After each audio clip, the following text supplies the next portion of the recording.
So I want to talk about the first thing that's coming up to me, and that is your attitude, your mindset. I have done a video on this previously, but seeing that we are starting from afresh, starting all over, I want to touch on that one first. If you do not have the right mindset, if you do not have a survivor mindset, everything you do, every bit of preparedness that you put into place is going to be useless.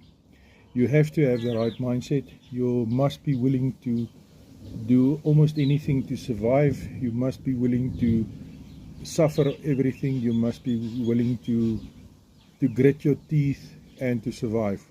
Without a positive mental attitude of I'm a survivor, I am going to survive,